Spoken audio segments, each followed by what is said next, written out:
We saw what looked like maybe some sort of smoke, and then the truck exploded. The individual had sustained a gunshot wound to the head prior to the detonation of the vehicle. His body is burnt beyond recognition, and I do still not have confirmation that that is the individual that was inside of our vehicle. Following the incident where a Tesla Cybertruck was set on fire in front of Trump Hotel in Las Vegas, Elon Musk is concerned not with the life that was lost inside of the truck, but with his own brand's image. On X, following the explosion, conservative blue-check Robbie Starbuck posted an image of a Business Insider headline reading "Tesla Cybertruck explosion in front of Trump Hotel in Las Vegas leaves 1 dead, 7 injured." Starbuck wrote, "Honestly, Elon Musk should consider suing outlets who frame the story like this. These headlines are sabotaging Tesla's brand by making people think it caught on fire. There's about 1 Tesla fire for every 130 million miles traveled.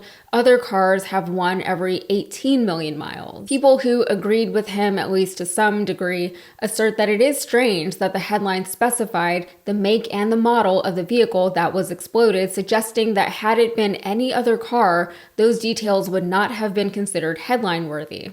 Of course, the Tesla Cybertruck wasn't chosen for the explosion at random. It was chosen for a reason, and that reason is relevant to the overall story.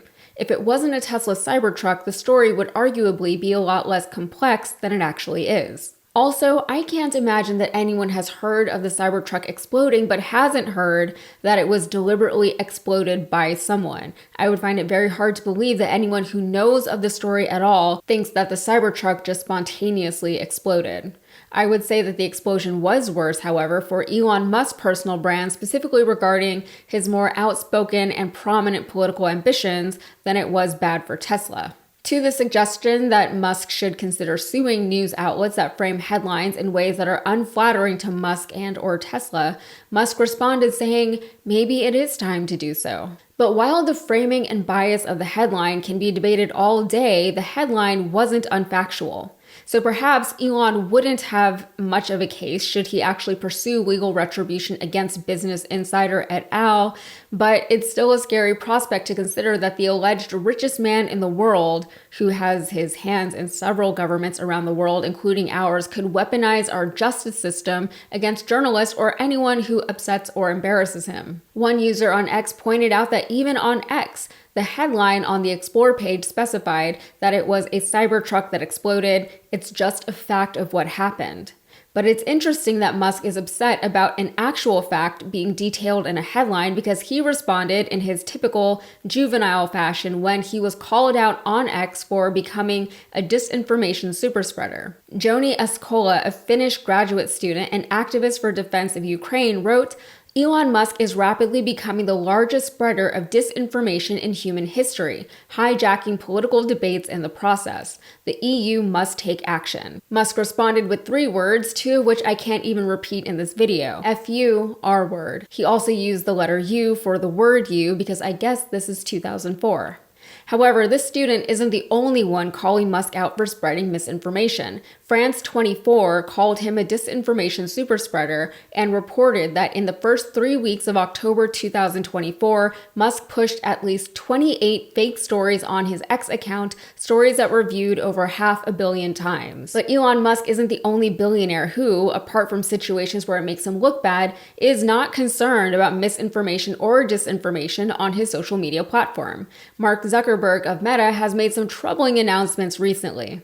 At the tail end of 2024, Zuckerberg told us all what we can expect from Instagram and Facebook in the new year, and it's distressing. This is according to the Financial Times. The Silicon Valley Group is rolling out a range of AI products, including one that helps users create AI characters on Instagram and Facebook as it battles with rival tech groups to attract and retain a younger audience. We expect these AIs to actually, over time, exist on our platforms, kind of in the same way that accounts do, said Connor Hayes, Vice President of Product for Generative AI at Meta.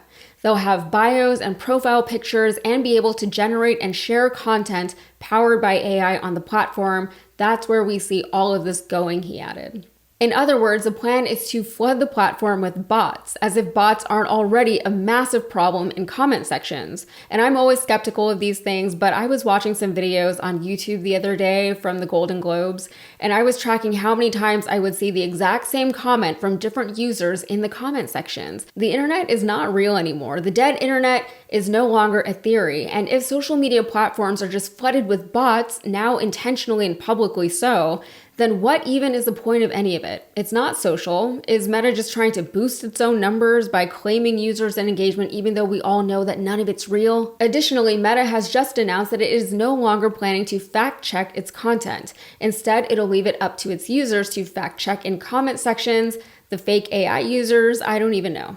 Zuckerberg is claiming this is about free expression, though he concedes that there will likely be more quote-unquote bad stuff on his platforms as a result of this decision. According to the New York Times, Meta's move on Tuesday morning elated conservative allies of Mr. Trump, many of whom have disliked Meta's practice of adding disclaimers or warnings to questionable or false posts.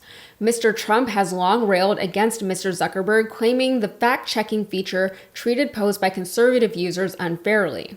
So all that's left for us to do is to stay vigilant and maybe just get off social media. I'm not going to pretend that I'm not a little excited that social media could potentially eat its own tail, and I am honestly hopeful that moves like this will make these platforms less enjoyable for people and they will therefore stop using them as much. I know that that's a crazy thing for someone who does my job to say, but there's a reason why I'm not very active on most platforms. All right, that's it for me. If you got anything out of this, please like the video and subscribe to the channel for more. Thanks.